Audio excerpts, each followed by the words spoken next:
بسم اللہ الرحمن الرحیم۔ السلام علیکم دوستو، آج ہمارا موضوع ہے موت کا خوف۔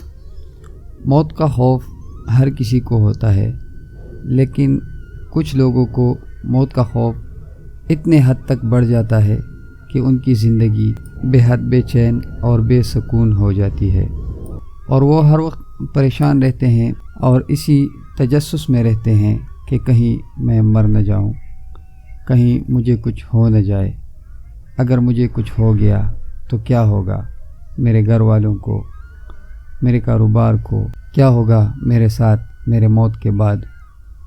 یہ سارے سوالات اس کے ذہن میں چلتے رہتے ہیں، اور اسی سوالات کے چلتے وہ خوف کا شکار رہتا ہے اور موت سے ڈرا سہما رہتا ہے۔ اگر کسی کو موت کا خوف رہتا ہے اور وہ حد سے زیادہ رہتا ہے تو وہ انگزائٹی، ڈپریشن یا سٹریس کا شکار ہے۔ دوستو، زندگی اور موت کا کھیل اس کائنات کا حصہ ہے۔ کوئی آتا ہے، کوئی جاتا ہے، اور اسی طرح زندگی گزرتی رہتی ہے۔ یہی زندگی کسی کو خوش رکھتی ہے اور کسی کو غموں کا پہاڑ دے دیتی ہے، اور وہ اس کے ساتھ جیتے رہتے ہیں۔ یہ ایک ایسا راز ہے جو اسے پا چکا ہے، وہ ہمیں بتا نہیں سکتا، اور جو ہمیں بتاتا ہے وہ اس سے آشنا ہے اور اس کو نہیں جانتا۔ دوستو، اس حقیقت سے دنیا کا کوئی مذہب، کوئی فرقہ اور کوئی انسان منہ نہیں پھیر سکتا، اور سب کو یہی معلوم ہے کہ موت ایک دن آنی ہے، چاہے کوئی ڈاکٹر کیوں نہ ہو، چاہے وکیل کیوں نہ ہو، چاہے بزنس مین کیوں نہ ہو، چاہے اس کے پاس کتنے بھی پیسے ہوں، لیکن وہ اپنے موت کو نہیں ٹال سکتا، اور موت کا وقت فکس ہوتا ہے۔ جب بھی موت آنی ہے اپنے وقت پر آئے گی، اور جس کو بھی آنی ہے اسی کو آئے گی۔ یہ دنیا کا کھیل ایسا نرالا ہے کہ جو اس میں آتا ہے وہ یہی سمجھتا ہے کہ یہ کھیل نہ ختم ہونے والا کھیل ہے، اور ہم ہمیشہ اسی میں رہنے آئے ہیں۔ لیکن ایسا نہیں ہے دوستو، اس دنیا کو نہ ہمارے آنے سے فرق پڑتا ہے اور نہ ہی جانے سے۔ کتنے بڑے بڑے اور کتنے نامور لوگ اس دنیا سے کوچ کر گئے، اور آج ہمیں یاد بھی نہیں، ان کا نام و نشان ختم ہو گیا۔ اگر دنیا کسی کو یاد رکھتی ہے تو وہ اس کی پہچان کی وجہ سے، اس کے کاموں کی وجہ سے یاد رکھتی ہے، کیونکہ انہوں نے دنیا میں ایک پہچان بنایا ہوتا ہے۔ کچھ کام ایسے کیے ہوتے ہیں کہ لوگ ہمیشہ ان کو یاد رکھتے ہیں، اور وہ یادداشت کسی کی عمر پہ نہیں ہوتی، وہ یادداشت اس کے کام پہ ہوتی ہیں۔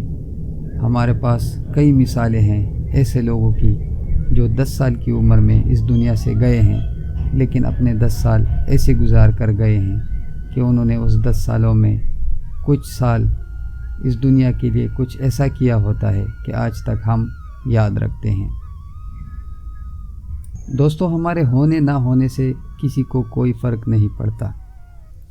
اگر زیادہ پڑ بھی جائے تو زیادہ سے زیادہ 1 مہینہ یا 1 سال، اس کے بعد ہمارا نام و نشان فنا ہو جائے گا۔ کسی کو یاد بھی نہیں رہے گا کہ اس دنیا میں اس نام کا کوئی بندہ تھا بھی۔ اس دنیا میں ایک مثال بنا ہوا ہے، اور اس مثال کا نام ہے مائیکل جیکسن۔ دوستو، کہا یہ جاتا ہے کہ مائیکل جیکسن نے خود سے وعدہ کیا تھا کہ میں 150 برس زندہ رہ کے دکھاؤں گا۔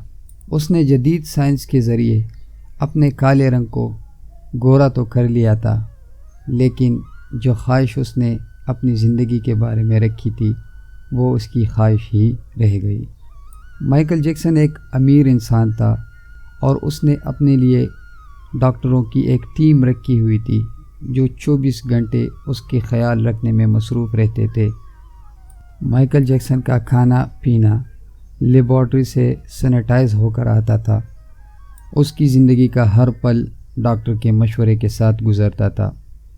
اس نے اپنے لیے آکسیجن کا ایک کمرہ بنایا ہوا تھا جس میں وہ سوتا تھا، زندگی جینے کے لیے وہ سب احتیاط کرتا تھا جو اس کے ذہن میں آتے تھے اور جو اس کو ڈاکٹر کہتا تھا۔ اس نے اپنے لیے باڈی ڈونر بھی رکھے ہوئے تھے جو ضرورت پڑنے پر کسی جسم کا حصہ ان کو دینے کے لیے تیار رہتے تھے۔ لیکن جب اس کا وقت پورا ہوا تو پوری دنیا نے دیکھا کہ وہ 10-12 ڈاکٹروں کا ٹیم اور اس کے وہ ڈونر اس کے لیے کچھ نہ کر سکے، اور مائیکل جیکسن اچانک ہی موت کے آغوش میں چلا گیا اور کسی کو پتہ تک نہیں چلا۔ ہمارے پاس دوسری مثال ہے حضرت خالد بن ولید کی، جس کی زندگی اور میدان جنگ میں زیادہ گزری۔ ان کے جسم میں کوئی ایسا حصہ نہیں تھا جس پر چوٹ کا نشان نہ ہو، اور جب ان کو موت آئی تو اپنے بستر پر آئی اور اس نے ہمارے لیے ایک پیغام چھوڑا اور کہا کہ دنیا کی بزدلوں کو میرا یہ پیغام پہنچا دو کہ اگر موت میدان جنگ میں ہوتی تو خالد بن ولید کائروں کی طرح بستر پہ نہ مرتا۔ دوستو، ہمارے سامنے کچھ مثال ایسے لوگوں کے بھی ہوتے ہیں جو فزیکلی ہم سے فٹ، پیسے میں ہم سے زیادہ اور ہر لحاظ سے ہم سے بہتر ہوتے ہیں، لیکن وہ اپنی زندگی کا خاتمہ ایک ہی جھٹکے میں کرتے ہیں اور ان کا نام ہوتا ہے اٹیمپٹ سیوسائڈ۔ تو دوستو، یہ زندگی کا کھیل ایسا نرالا ہے کہ جس کو بھا جائے وہ اسے چھوڑنا نہیں چاہتا، اور جس کا دل بھر جائے وہ اس میں رہنا نہیں چاہتا۔ ہمارے سوچنے نہ سوچنے، پریشان رہنے نہ رہنے سے ہماری زندگی میں کوئی فرق نہیں پڑتا۔ اگر کوئی فرق پڑتا ہے تو ہماری لائف سٹائل پر پڑتا ہے کہ ہم اپنے حسین لمحات کو اسی تجسس میں گزارتے ہیں، اسی فکر مندی میں گزارتے ہیں کہ کہیں اگلے لمحے مجھے کچھ ہو نہ جائے، مجھے ہارٹ اٹیک نہ ہو جائے، میں کہیں مر نہ جاؤں، میرا ایکسیڈنٹ نہ ہو جائے۔ دن رات اسی خوف اور سوچ میں پڑے رہنے سے کچھ نہیں ہوگا۔ اگر ہوگا تو آپ کی لائف سٹائل کو ہوگا اور وہ بہت متاثر ہوگی۔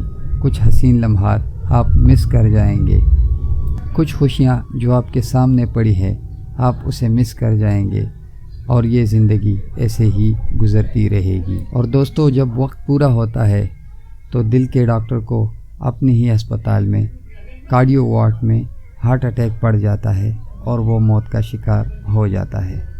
زندگی ہر کسی کو عزیز ہے اور ہر کوئی اس کی حفاظت کرنا چاہتا ہے، لیکن تب تک جب تک اس کے بس میں ہو۔ جب اس کی بس کی بات نہ ہو تو یہ فیصلہ تقدیر پہ چھوڑ دیا جاتا ہے۔ دوستو، زندگی کو ایک لمحہ سمجھیں اور اسے ایک لمحے کی طرح گزاریں۔ صبح ہوئی، شکر منائیں، نئی زندگی ملی۔ رات ہوئی، اس احساس کے ساتھ سوئیں کہ کل کا کوئی پتہ نہیں۔ اپنے کام طریقے سے نپٹائیں، اپنی زندگی کو انجوائے کریں، جو بھی ہے جتنا بھی ہے گزاریں اور اچھی طریقے سے گزاریں۔ اپنے حال پہ خوش رہنا سیکھیں، دوسروں کو خوش رکھیں، زندگی بہترین ہو جائے گی۔ یہ زندگی ایک دریا ہے، اس کے خاتمے کا کسی کو اندازہ نہیں کہ کب ختم ہوگا۔ بس جیسا بھی ہے اس کی لہروں کے ساتھ چلتے جائیں، زندگی گزارتے جائیں۔ زندگی ایک خوبصورت احساس ہے اگر آپ اس کو سمجھیں، ایک خوبصورت فلسفہ ہے اگر آپ اس کو پڑھیں۔ کوئی ایسا کام نہ کریں جس سے آپ کو پچھتاوا ہو۔ اور دوستو، جب آپ کو پچھتاوا نہیں ہوگا تو یقین مانیں آپ کو یہ زندگی 10 دن کی بھی ملے، آپ کو یہ محسوس بھی نہیں ہوگا کہ میری زندگی 10 دن میں ختم ہو جائے گی۔ اپنے آج میں جینا سیکھیں، کل کا کسی کو پتہ نہیں ہوتا کہ کل کیا ہوگا۔ تو آج خوبصورت گزاریں اور کل کی فکر چھوڑیں۔ اسی بات کے ساتھ مجھے دیجیے اجازت، اسی نیک تمنا کے ساتھ کہ آپ جہاں رہیں خوش رہیں اور ہمیں اپنی دعاؤں میں یاد رکھیں۔